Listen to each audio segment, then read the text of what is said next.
Go ahead. Thank you. Can you state your full names? Dr. OBERT MPOFU. Dr. OBERT MPOFU, do you swear that the evidence is going to be the truth, nothing else but the truth? If you do swear, please raise your right hand and say, so help me God. So help me God. All this you must respect. Thank you. Dr. MPOFU, as at August 1, 2018, you were the Minister of Home Affairs. Yes, Your Excellency. How long had you held this portfolio? As at August 1. About 2 years. You confirm that as the Minister of Home Affairs, you are the minister responsible for the police. Yes, indeed. And you are acquainted with the political situation prevalent in the country during the election period, let us say from January 2018 up to August 2018. Yes, indeed. You are aware of the events of the 1st of August 2018 that led to the convening and appointment of these commissioners. Yes, indeed. Would you be so kind as to assist these commissioners and the public by narrating to this commission what it is that you know that is relevant to this, starting from prior to the elections, then the elections, then anything that you think is relevant to the commissioners with regards to what transpired on the 1st of August 2018? Yes, Your Excellency, the Chairman and Commissioners, we had to make preparations for the impending elections before, during, and after. But we were faced with a situation where polling stations required the services of the police, drawing quite a number of our officers to the voting stations, remaining with quite a small police personnel to administer law and order during that period. And while that was happening, we made sure that we spoke against any form of violence. We appealed to those that were fanning hate speech, inciting their members to disregard the law. This was mostly from the politicians in the opposition. I went out on several occasions issuing statements, press statements, appealing to political parties or leaders of the political parties to refrain from hate speech, from incitement. But we still continue to have such incitement or hate speech from the opposition parties. I was called on a regular basis by some members of the opposition parties. I can recall one incident in Buyera when one leader of the political party, Mai Kupe, was under siege from members of her party or her faction, requiring assistance to be rescued from that scenario. In fact, the politician who called me is Ms. Siairambi Mushonga. She was in tears, called me, and I immediately deployed. Actually instructed the Commissioner General to deploy the police to the scene, and I think the situation was dealt with. What sort of assistance was she requiring, and what did you understand was happening? She required police assistance because I think she had been besieged in a house which her opponents were allegedly intending to set on fire. So we had to ensure that the police, and I think there's footage to that effect where she was rescued out of that house, escorted by the police. Proceed. There were other instances, quite unfortunate indeed. I am the Secretary General of the ruling party. We, other than talking about peace, appealing to colleagues in the opposition to exercise restraint on issues of political nature, we came up with a committee, the Interparty Liaison Committee, which should have been coordinated by the Secretary Generals of the party, of the parties. I assigned one of our top lawyers, Comrade Mangwana, to be a member of that committee, together with another lawyer from the party, Comrade Chasi, to ensure that parties continue to monitor their activities. Since His Excellency had assured the nation, the world, that he wanted to see, Zimbabwe wanted to see an election, a free and fair election,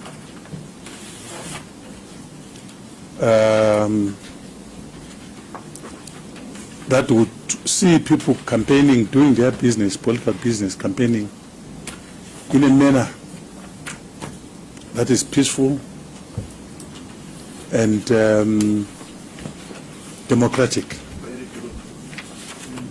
And this had never happened in this country before. I've been in politics for the rest of my life, 55 years in politics, and I'm familiar with our politics from a long time ago.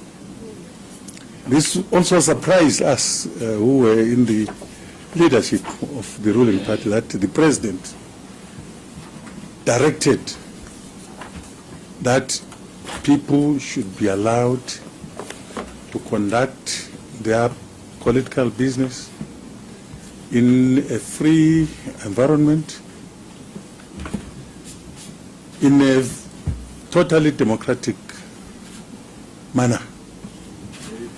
He invited the world to come and observe our elections, a thing that I'm sure most of us, even here, including some of the commissioners, could not believe. Yes. This was what happened. People came from all over the world to come and observe our elections. But because, that's my personal view, some of our opposition parties survived on misinformation about the democratic space within our country, felt very uncomfortable with that kind of approach by His Excellency in the new dispensation, because I think it became very clear that they were not very happy with this stance.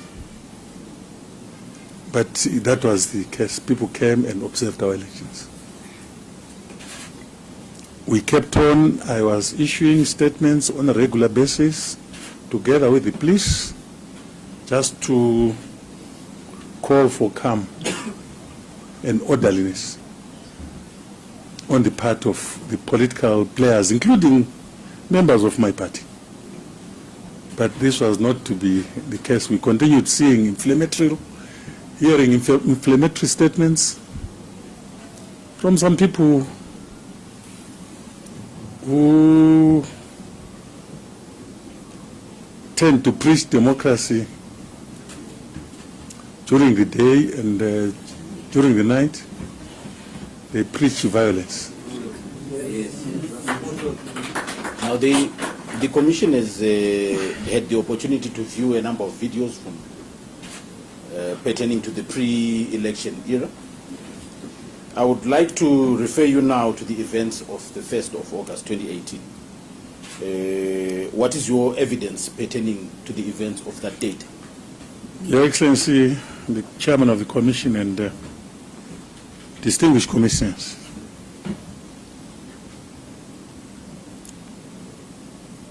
after we realized that there was a looming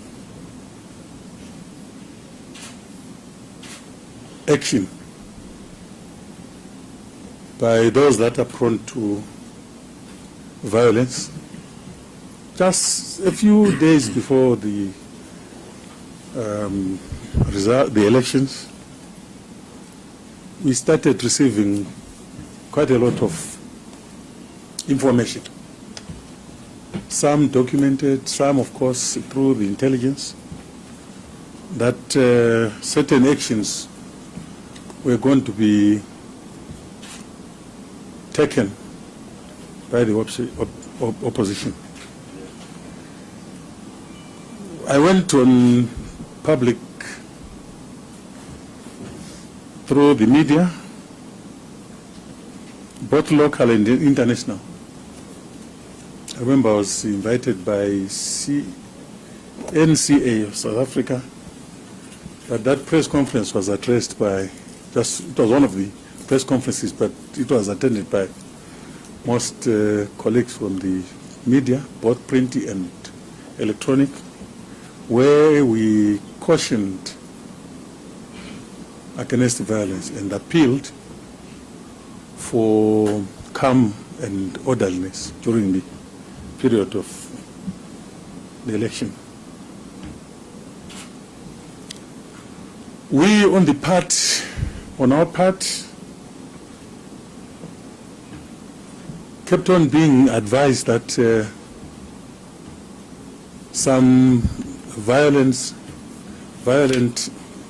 actions would be undertaken by the opposition party. To the extent that we received a request from the officer commanding in Harare here, I'm sure whose detail has been submitted to the esteemed commissioners, appealing for support in case the reported plans were consummated or were effected.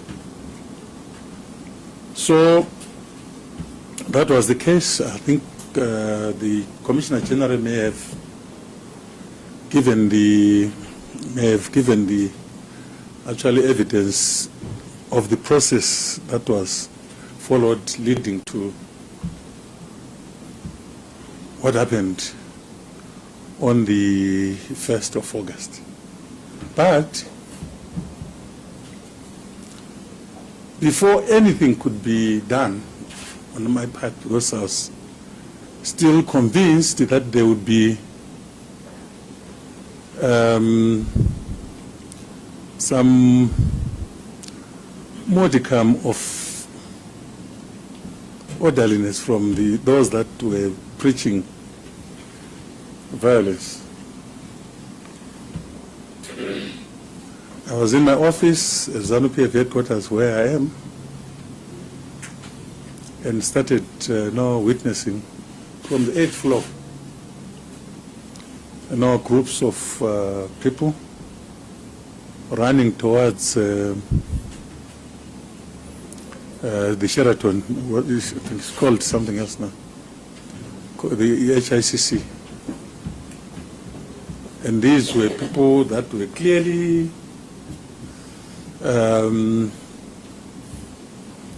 sloganeering and making noise in support of Mr. Chamisa.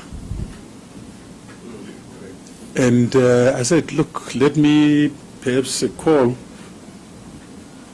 him. I'd never called him before. I think I had last spoken to him when we were in the inclusive government. I looked for his number until I got it, and I managed to get through to him. And for the benefit of these esteemed commissioners, through you, Mr. Chairman, I recorded the discussion. I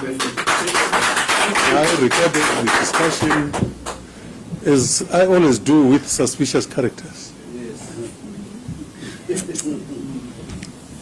For if it is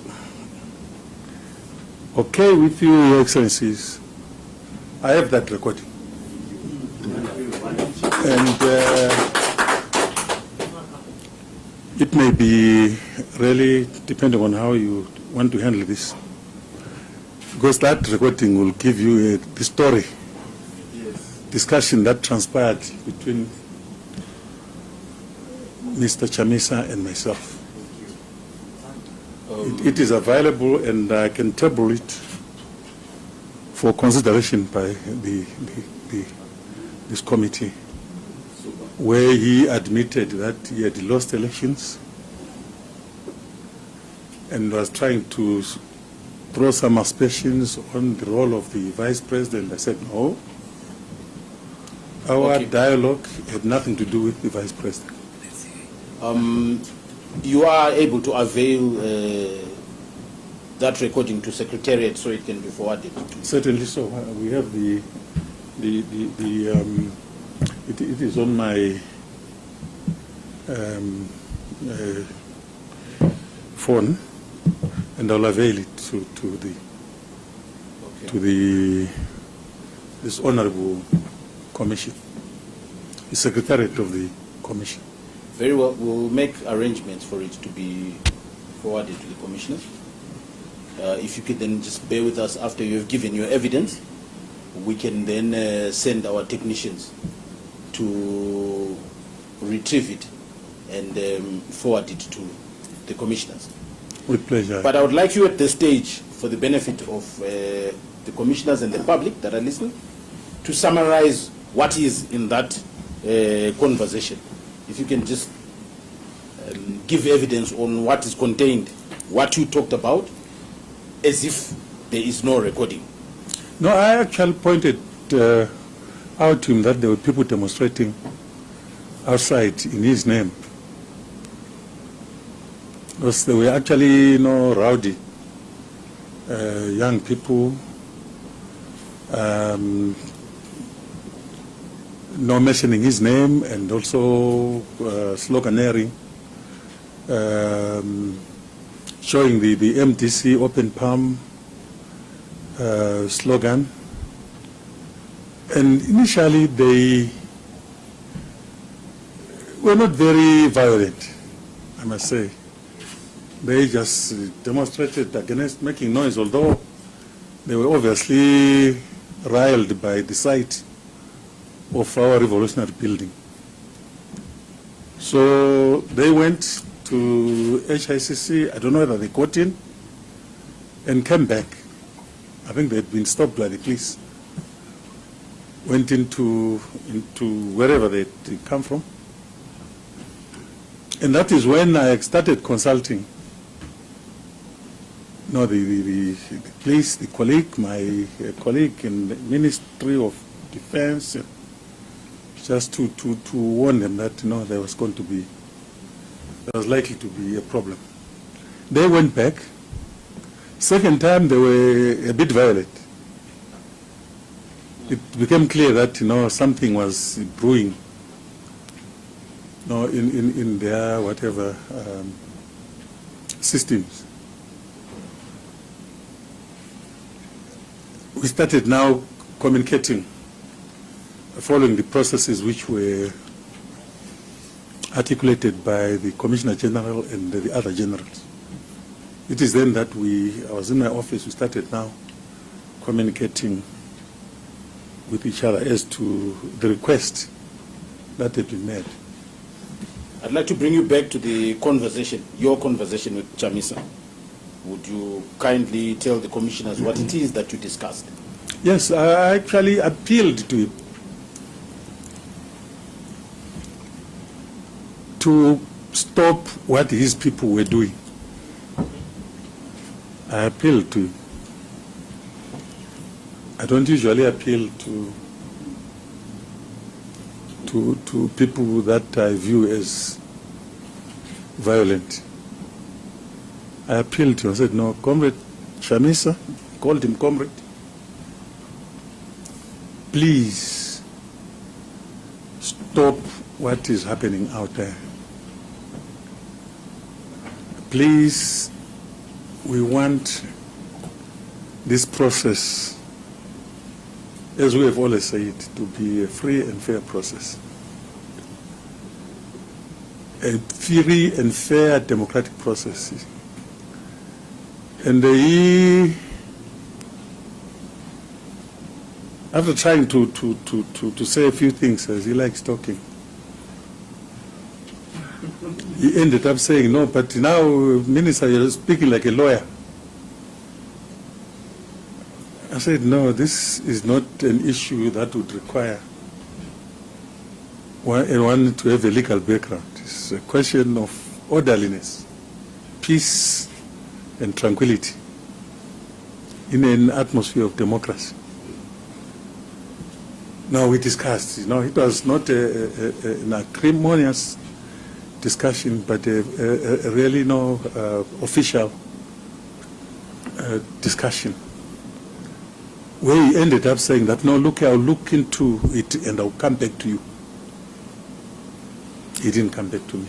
What time of the day was it at that stage? It was around midday, when actually the group had gone back for the second time. But when they came for the third time, that's when people were trying to scan our walls, throwing some missiles into the yard, and I was getting reports that our provincial office had been run over. Yes. And people were hiding in toilets, and people had been beaten, the vehicles had been bent down. And now they were pulling down the banners that we had at the head office. Yes.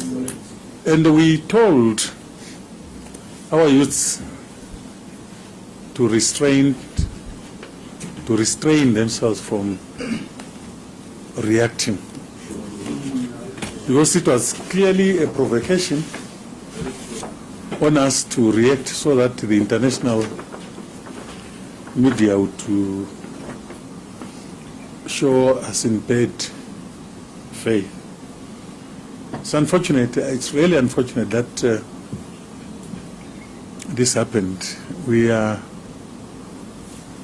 a peaceful country, very peaceful. And my party, ZANU PF, is the most disciplined party. Not in Zimbabwe alone, but in the world. Because we have got the personnel, we have got the people, we have got the wherewithal to deal with what we perceive to be an enemy. But we didn't see enemies. We thought we were looking at people who wanted to exercise their democratic right. You know, and we're a national party. I come from 800 kilometers from this place, and I'm one of the top leaders of the party. But Kupe, who comes from more or less the same place that I come from, was thoroughly beaten up because she, to some detractors, she belonged to the wrong tribe. And I can assure you, no matter the rentings and the stage managed presentation to the Commission will not make Zimbabweans change their thrust. I believe my party is going to rule for a long time.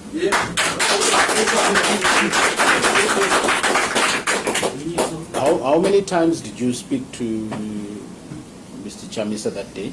Once. He promised to come back to me,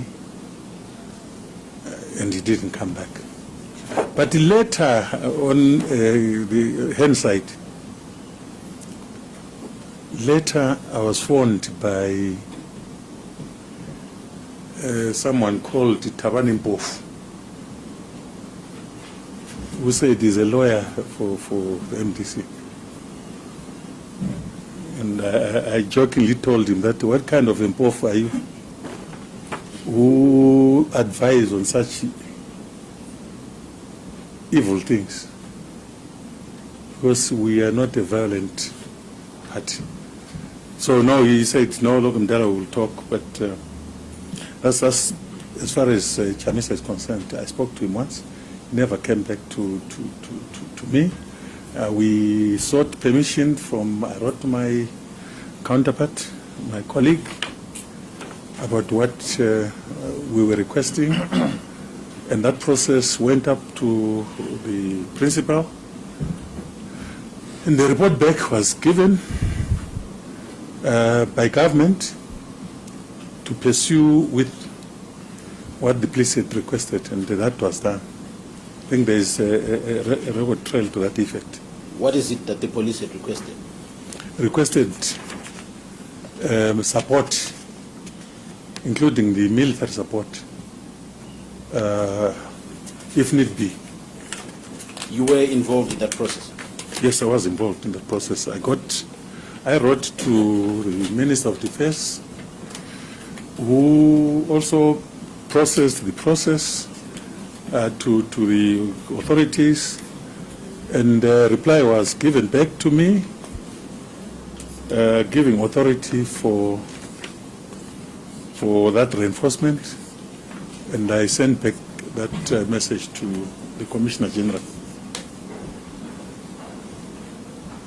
Now, you have testified to the effect that in the run-up to the elections, you continued to receive reports of the incitement of violence from quarters, you say from some people. What action did you take as the Minister of Home Affairs in view of these threats of violence? What did you do as Minister of Home Affairs and as government? We increased our police reinforcements on areas that we thought had the potential of becoming or witnessing violent activities. But we're thin on the ground because most of our officers had been deployed to assist with the elections throughout the country. It was quite a sizable number that had been.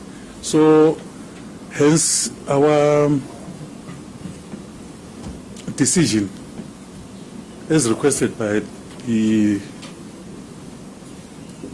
people that were actually in charge of operations, leading to the process and the involvement of the security forces. Okay. Thank you very much, Dr. OBERT MPOFU. I will now hand you over to the commissioners.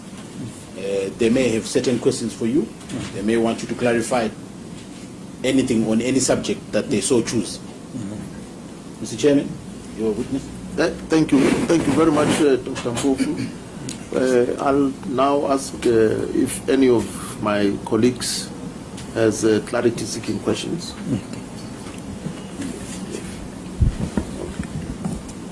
Yes, Chief. Yeah. Thank you very much. This is not active. Hello? Is it active? Can you hear me? Yes. Good. Thank you very much, Mr. MPOFU.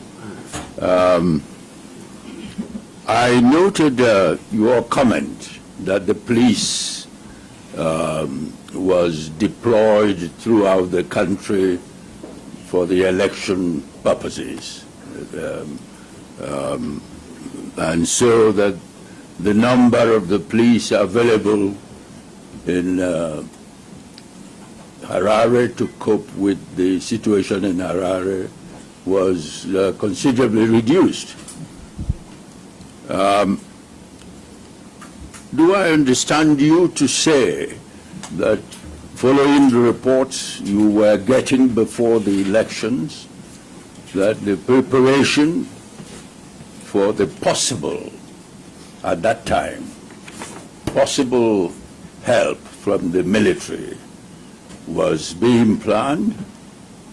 Or was it that on August 1, when the situation became clearly unmanageable by the police, that the plan for seeking additional help from the military was made?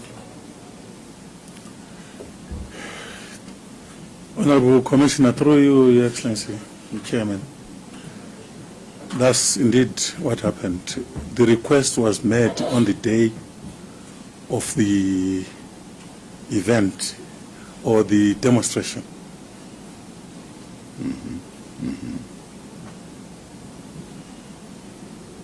Thank you. That's all my question.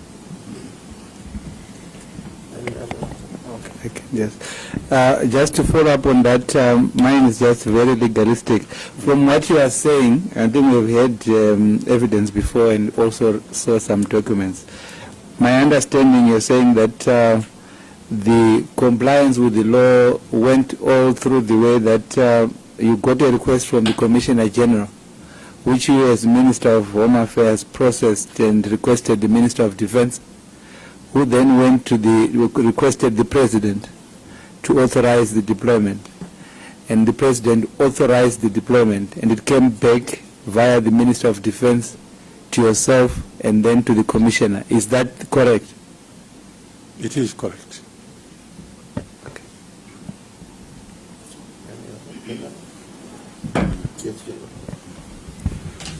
Thank you very much, Dr. Mpofu.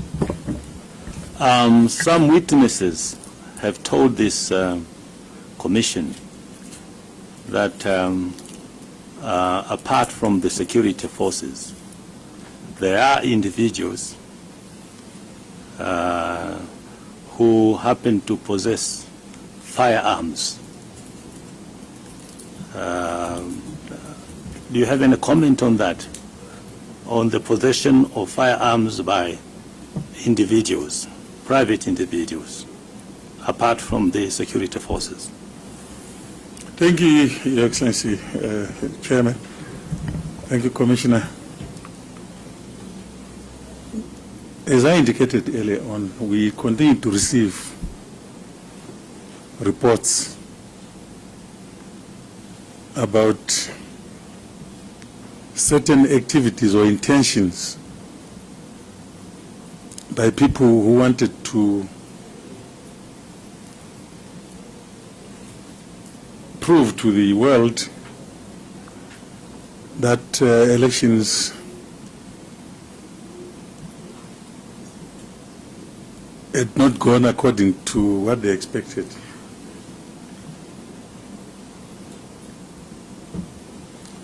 But before perhaps I comment further, what would motivate an organization to go on the street?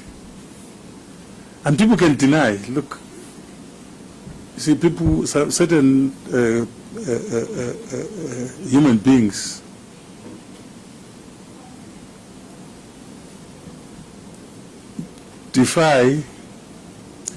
act in a manner that defies any logic.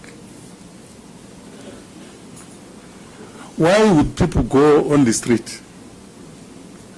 After going all the rigorous processes, people were campaigning freely, rallies were filled up by people, and hearing people calling themselves Democrats, saying that we will only accept an outcome that is in our favor, otherwise this country will be on fire. What kind of democracy is that? And you know, this is just one of the many statements we made, and they were fueled by those that wanted to create disharmony in the country. I saw people trying to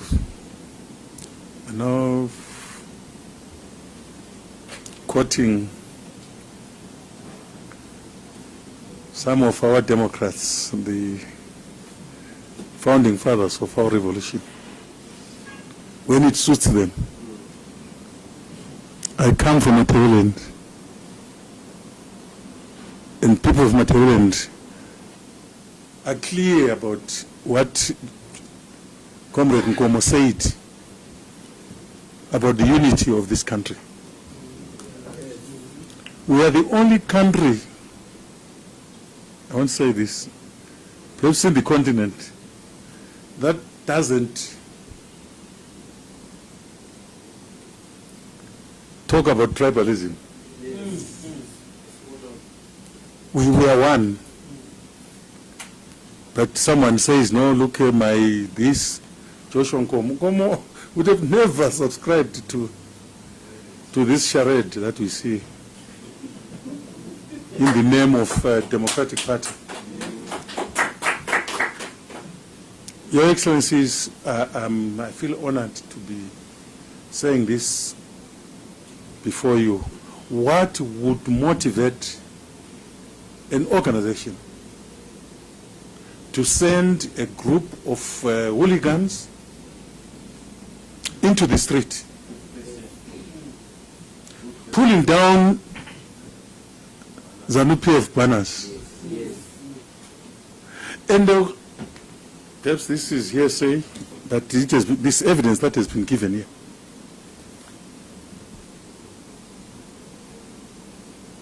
I'm a well-trained soldier in Tanzania.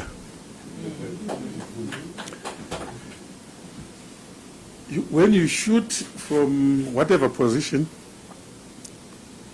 but you see a cartridge on the second floor or third floor of the bullet you have fired, what does that mean? I feel, that's a personal view, and there's a well-informed, I think, view. It's not a misplaced view, it's a properly placed view. I think there were snipers that were planted around Harare on some buildings.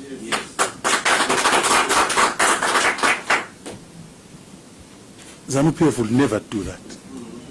And the president will never condone that. So, somebody created a scene and directed that there should be some firing somewhere just to put government in bad light.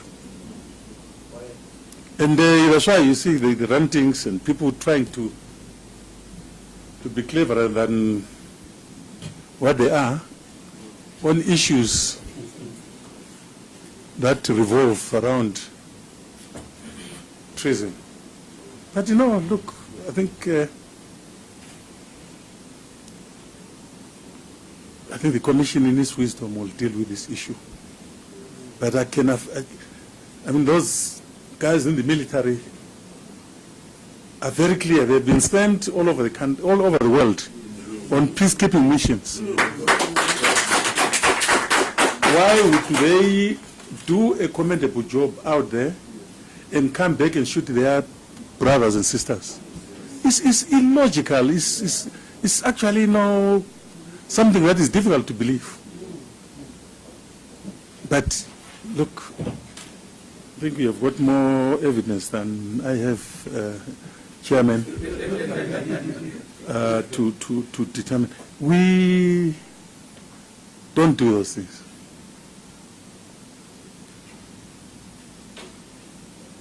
find a cartridge on the, because it can be within perhaps 2 meters radius of where the bullet was fired. Not upstairs. This is my view as a former Minister of Home Affairs. Thank you. Any other? Yes, Jerry. Okay. Thank you.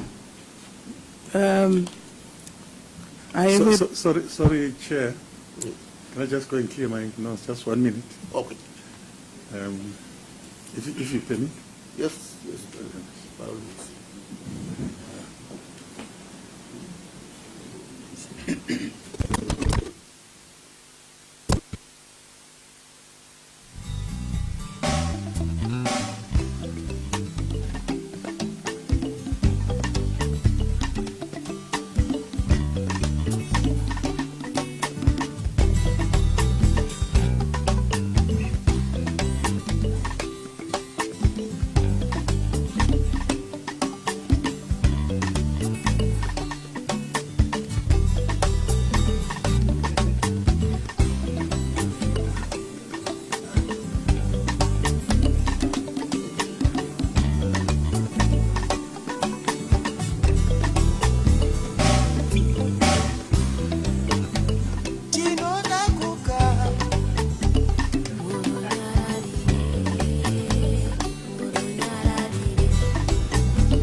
Thank you, Chairman.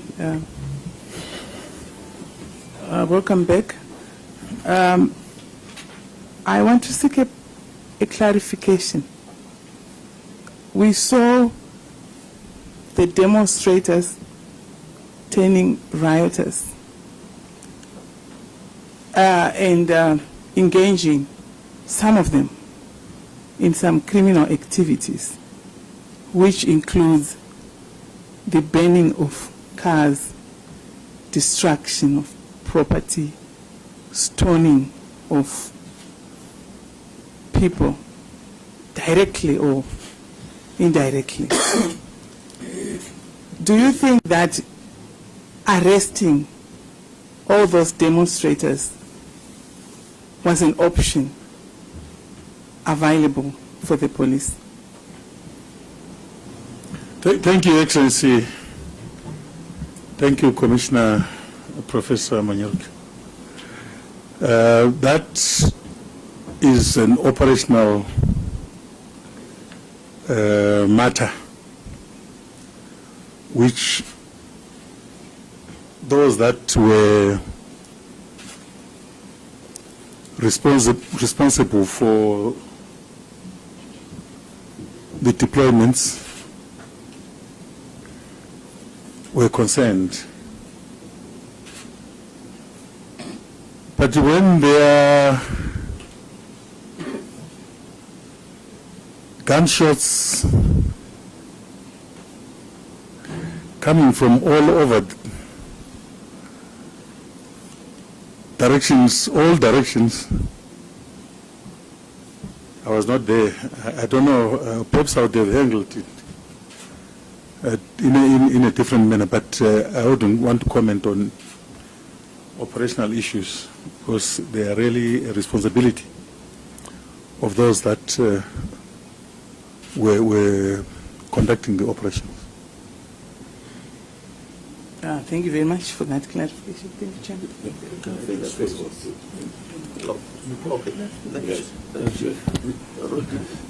Thank you, Honourable Minister. I wanted to ask, we've all seen these highly charged statements that you referred to. Did you make some assessment before the 1st of August that might lead to problems? I think you said that you had some forewarning and were concerned. Yes, indeed. And as I indicated earlier on, Commissioner, through Your Excellency, we started receiving some reports, I think 2 or 3 days before the first, that people were planning something. It was clearly a planned demonstration, because it had the source, the base, the gathering points, and the logistical support from headquarters of the opposition. These people were not marching from Norway. They marched from a point, and that's why they were also given alcoholic supplies to cause mayhem. And it was clear, Your Excellency, that initially their march was sober. On their second move, they were getting a bit, I don't know whether it was intoxication or something, but they were, quite showing signs of being violent. But third time, it was chaos. People were just in a mood to that the streets were not passable. They were climbing on our walls to get into ZANU-PF and burn it down or whatever. But to also mention to this Honorable Commission, through Your Excellency Motlanthe, we could have reacted in a manner that would have made those perpetrators never to do a similar thing at all in their life. That building is a citadel of power, and we don't encourage people to tamper with it or its leadership.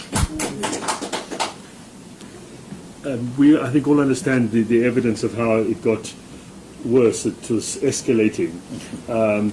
When you phoned Advocate Chamisa, was that, you said at noon, things were relatively peaceful then? Very, very, not peaceful, but it was clear that the motive was to create mayhem. That's what I wanted to ask. Of course, we'll listen to the tape. Thank you very much for providing it. But were you saying to him then that you are concerned that it's going to get worse? Yes. And what was his response to that? He said, "No, Minister, I will let me look into it. Yes.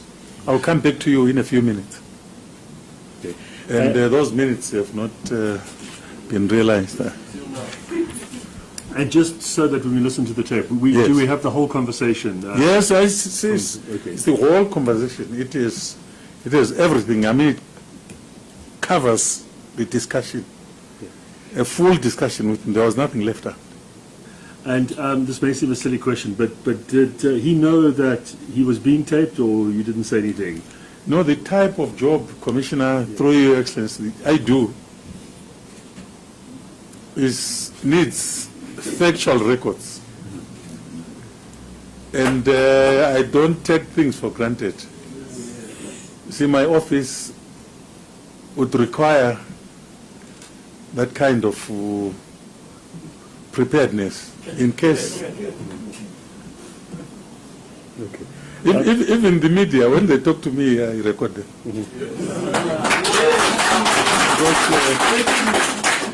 A lot of lies have been said about me. And at the right time, I want to use that information. And this like now? Like now, yes. This is the first time you're making it available now. Yes. Can I just also ask the call that his lawyer made later? What time was that? I think it was later. I'm trying to connect it to what transpired that day. But you know, as I was driving out of the building, I saw a missed call. And I returned that call, and it turned out to be OBERT MPOFU's call. So you didn't speak to him. I'm just trying to find out what was said. No. He actually, said he was looking for me. Yes. I doubt if it was about the violence, but I think to do with journalists being, the police stopping journalists from going into a press statement that Chamisa was going to make. Okay. So it was a different issue. Yes. If it was something to do with this, I would have recorded him as well. Okay. And then just one last thing. You mentioned about this allegation of snipers in buildings. Do you know, it might be we have to ask the police, is there any police investigation that's gone on into that, or is going on into that allegation? I think, Honorable Commissioner, through Your Excellency, this evidence is being given, that's according to my little understanding, to enable a proper appreciation of what transpired. And I'm sure most of the information will be supplied or be given to those that are responsible to deal with the matter in a manner that is in accordance with the laws of the country. Honourable Minister, thank you for your answers. Thank you. Yes. Can I just follow up what my colleague on the right asked, and to some extent what my other colleague has just asked? As a former Minister for Home Affairs, how easy or difficult would you say that it is to acquire arms outside? I'm just trying to get a picture of possession of arms after beyond the police and the army in this country. How easy or difficult is it? It is very difficult to hold or possess a firearm in this country, or any material that would be perceived to be dangerous, such as explosives and other materials that are viewed as injurious to the public. But Your Excellency,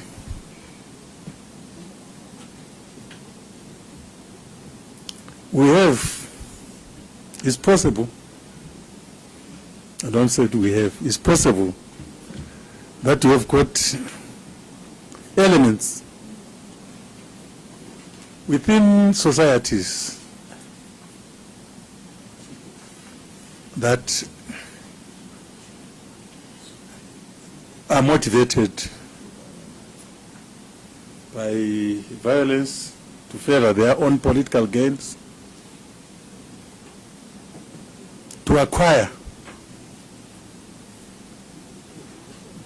arms or other tools or items that would be illegal in any situation. That is possible. I mean, the people that have been attacking our governments or attacking other political parties in Africa and in Europe, indeed, and America, are people who bring in those items illegally. Like we have people who commit some illegality. But the law in this country is so clear on possession of arms, it is very difficult. But when people want to embark on act of terrorism, it takes a bit of time to arrest them, but you may not be aware of what they have, their intentions, like we were not aware about that demonstration until it was done. So it's possible. So you weren't surprised that there were snipers, as you said? That was my conclusion. Because you could see, Your Excellency, the kind of daring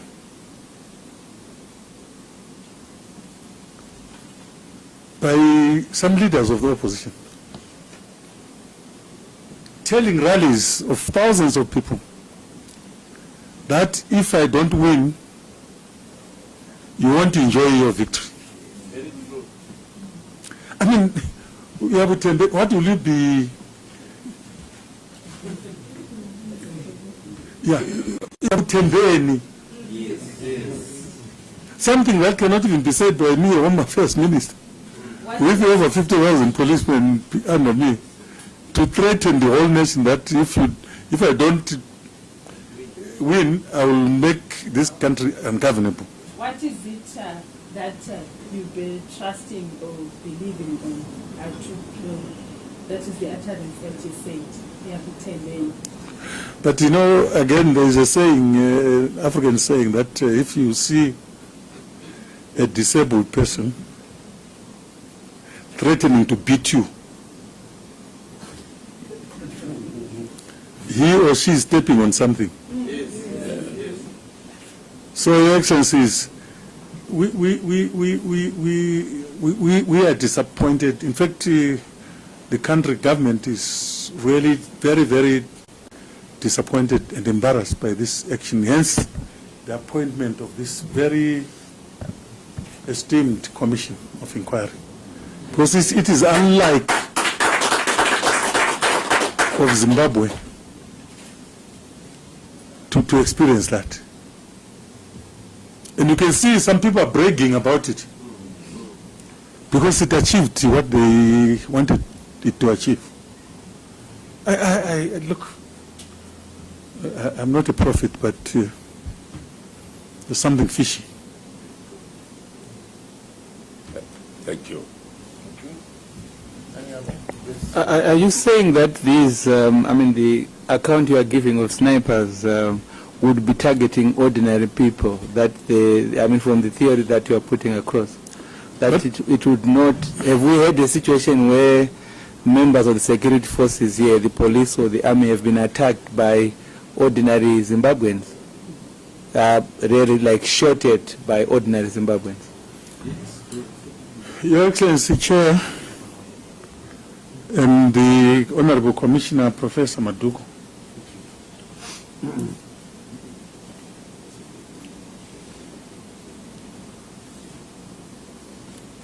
in military terms, in fact in guerrilla warfare,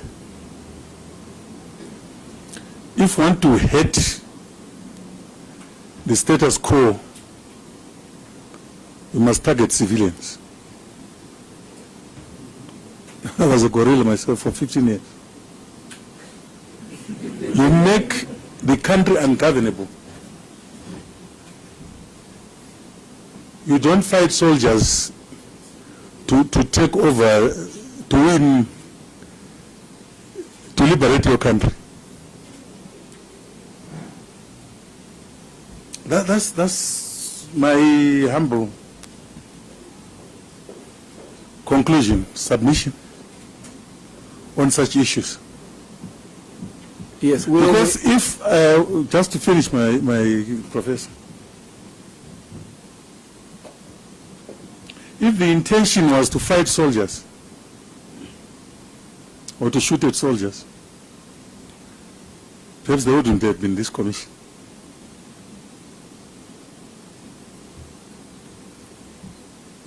Yes, why I want to follow up on that is that from what you've now answered, it would mean that the security forces would be safe from this kind of force that wants to destabilize.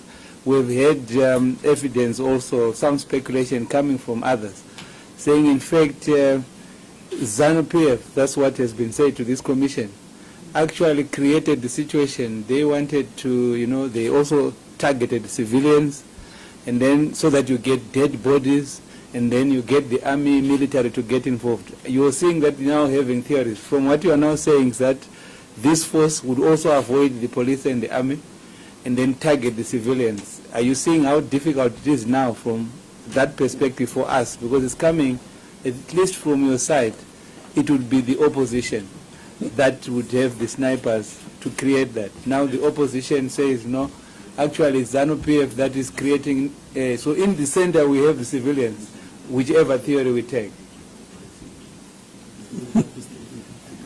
I mean, that logic doesn't follow, Professor. Through your chair. We are in power. We are reposed with running this country, with the mandate to run. Even before the results, it was clear that we were going to win the elections. I think you're one of the players, you knew what was happening. And I have a lot of regard for you, you know that. But let's not bring theories to reality. Why would ZANU-PF shoot people? To achieve what?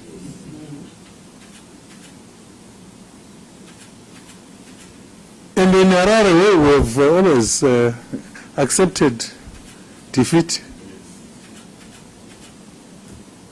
And Mr. Chamisa says that he knew he had lost parliamentary elections. On that video, on that recording, it defeats any logic. This was a predetermined action which was clearly planned. People were told how they were going to be resourced, which streets they were going to take. There were leaders that were leading that. I mean, I mean, honestly, let's look after our country as sisters and brothers.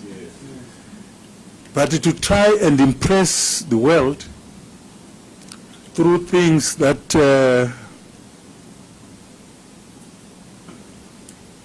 create the suffering of our people, that's not what we fought for. Why after 40 or 38 years would we start shooting at our people? Especially when the results are being counted. I was the chairman of JOC, and the message at every meeting was that these elections should be peaceful. There shouldn't be any loss of blood. And this was from the generals. I think Dr. Mpofu just says I close on that. That's exactly where the problem is. For me, I think if I were to follow your words, why would we do it to achieve what? Yesterday, the testimonies we got, you may have been following. If you listened to Honorable Tendaibit, he exactly said that, gave a long history of the opposition movement in the country. And this message would actually end with the same words. Why would the opposition do that? What for? That's where the complexity, I hope you are appreciating it. I'm not saying you give an answer. But if you look at it, you have very good reasons for saying ZANU-PF cannot do it. And why would it do it? And then we got this long historical account showing, in fact, to use the words of Honorable Tendaibit, we are the victims and we can never do it. So what the commission has would be these two views. One that says ZANU can never do it, it's the ruling party, it wants to preserve the country. We are in opposition We have been victims of violence for years. Why would we do it? That's where we are. And this is why I'm just putting it to you for you to realize the complexity of it. Thank you, Prof. Through you, Chair. What would they say?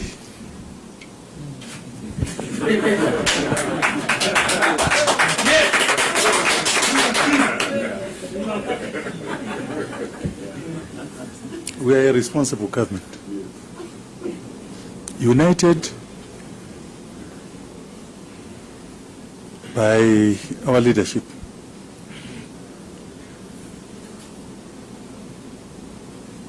United by our principle.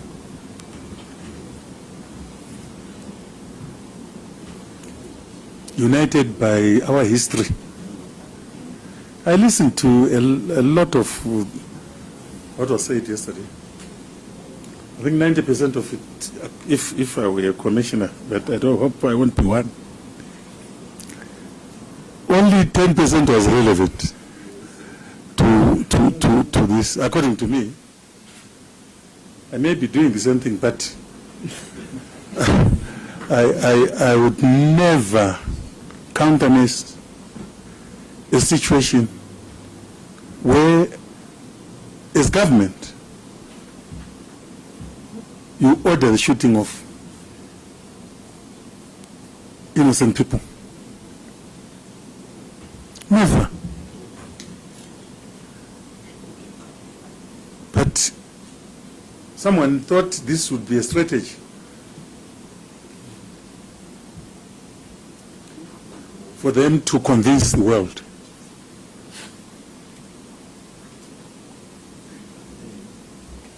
Just like the issue of sanctions. You call for the suffering of your people for you to be in power.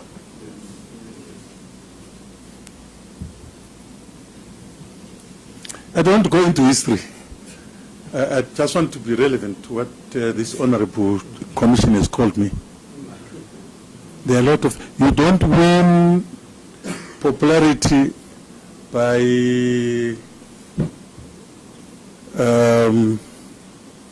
stage managing issues.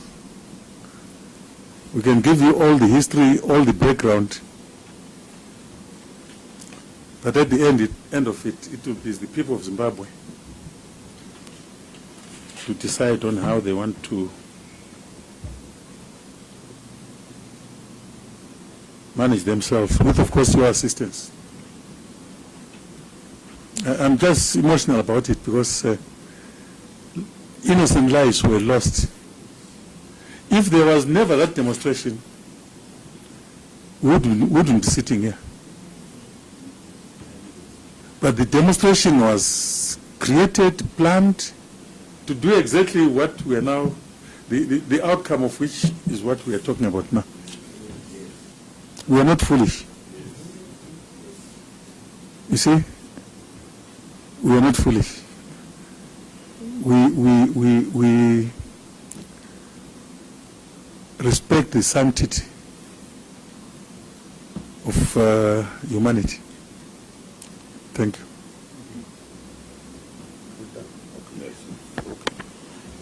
Thank you very much, Dr. Mpofu.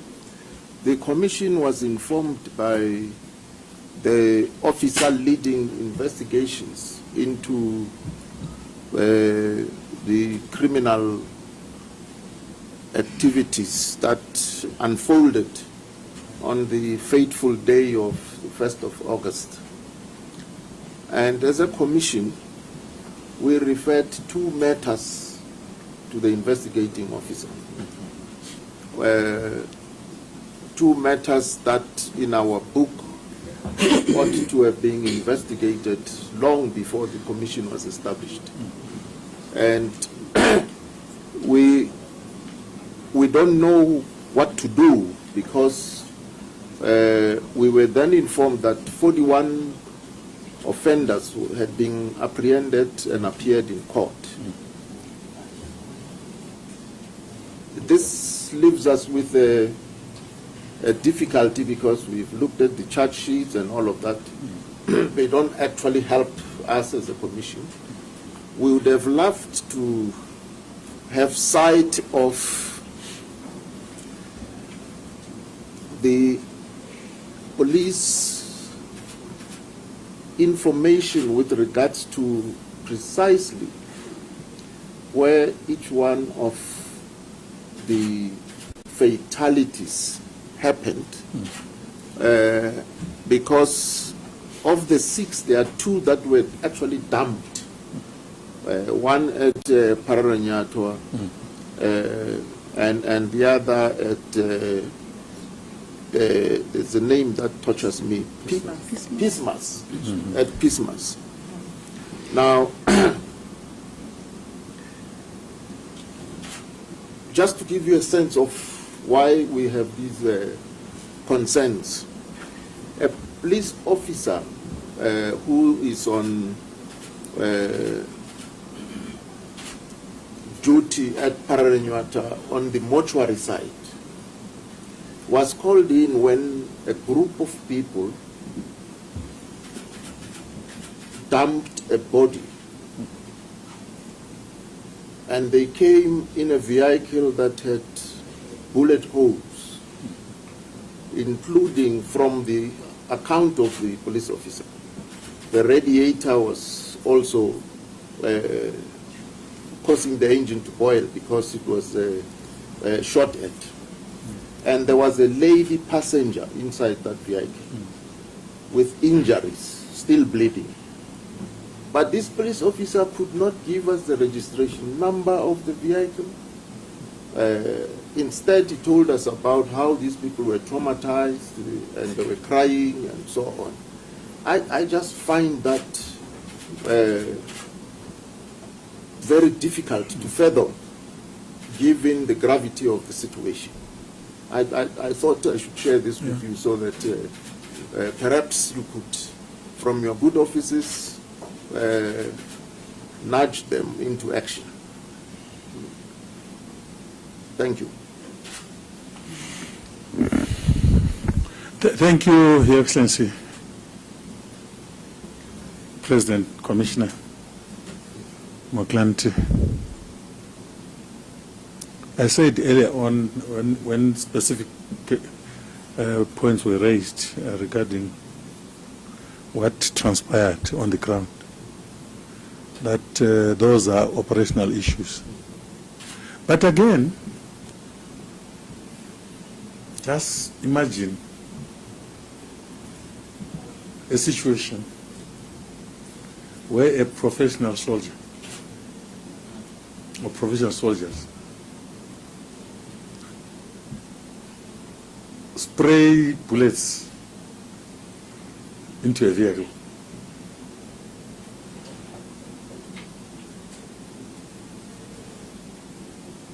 And suddenly that vehicle is driven away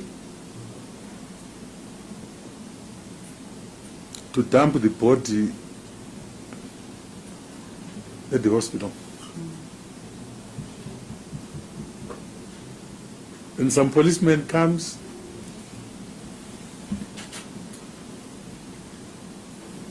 I'm just thinking aloud, but I think government will deal with the recommendations of the Commission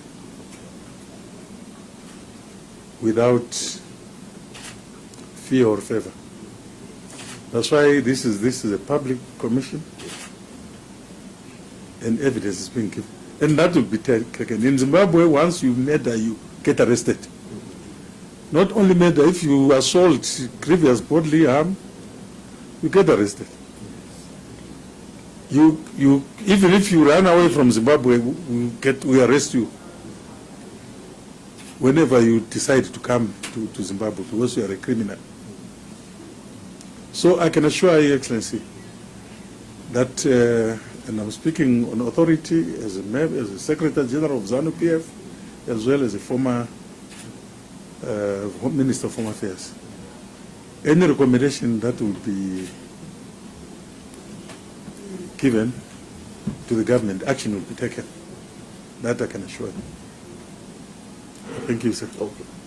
Thank you very much. We have no further questions, but thank you for coming and Thank you very, very much also for sharing the recording with us. Thank you very much. You may step down, sir. Thank you, Excellency.